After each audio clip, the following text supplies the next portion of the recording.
You back. Let's bring you this now. A study conducted by eNCA and Worldwide Works revealed that in the last year alone, 16.1% of South Africans have participated in the virtual Metaverse world. The study was released at this year's social media landscape event. And if you haven't experienced the Metaverse, let's find out what exactly this is all about with Worldwide Works CEO Arthur Goldstuck. Arthur, good to have you and good morning to you. So I'm definitely one of those living under a rock. I mean, I've heard of Metaverse. I'm not even sure if I'm pronouncing it correctly, if it's Metaverse or Metaverse, but I haven't been in this universe just as yet. So what exactly is it, if you could just start there? Hi, Tumelo.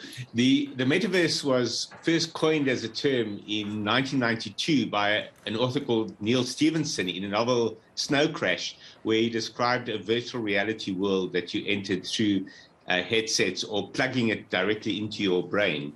And fast forward around 30 years, Facebook has decided to change their name to Meta based on the idea that they are going to be operating in the metaverse, this virtual world.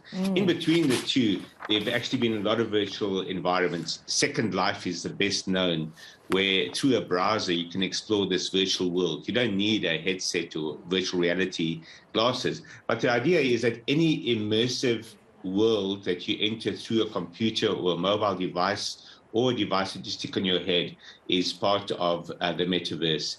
Facebook wants us to think that their metaverse is the only metaverse, but in fact, even games like Fortnite or Minecraft, where you can explore this virtual world, is part of the metaverse. Right. So with that being said, where do South Africans stand now with the metaverse? Are we seeing more and more people joining in? So firstly, we have to realize that virtual reality is not yet a proper reality in South Africa in terms of the number of people using it, because the headsets are very expensive. The early headsets weren't very good, and some of them are already obsolete. So it's been very shaky as a start to the virtual reality metaverse.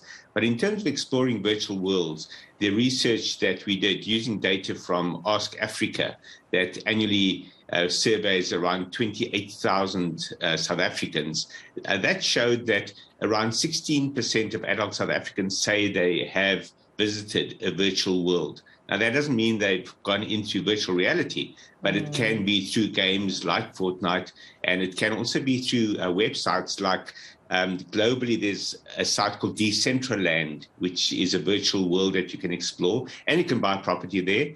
And in South Africa, we have Ubuntu Land, which allows people across the African continent to create Africa-specific presence in this virtual world.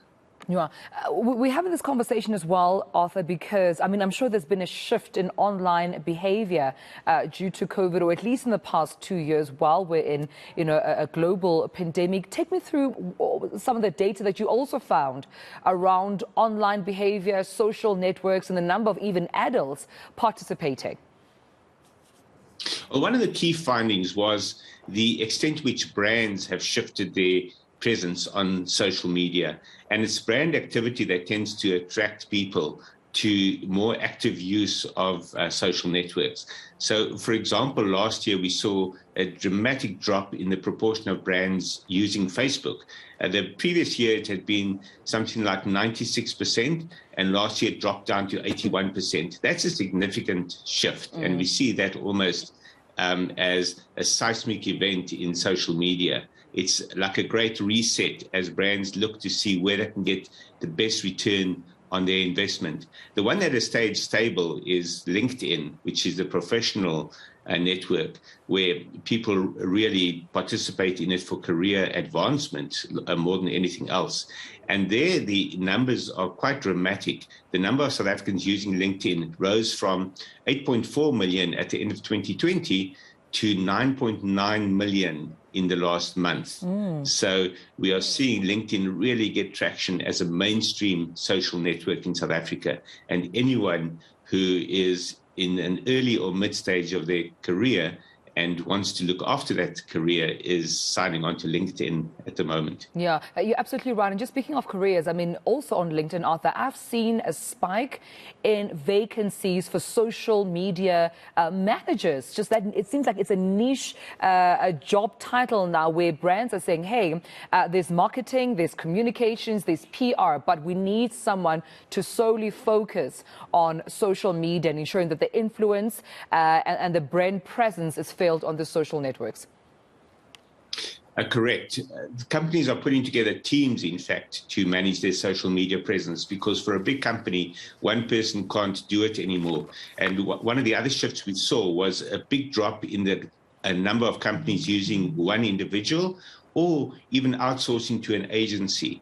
But where we saw a big rise was companies turning social media over to their public relations teams, because they are realizing that it's a very big PR opportunity, and it's in fact a platform for PR, regardless of the network you're talking about. Yeah, well, I appreciate you speaking to us about, the virtual world that we are seemingly getting into slowly but surely. Worldwide Works CEO Arthur Goldstack, a pleasure talking to you. Thank you so much for your time this morning.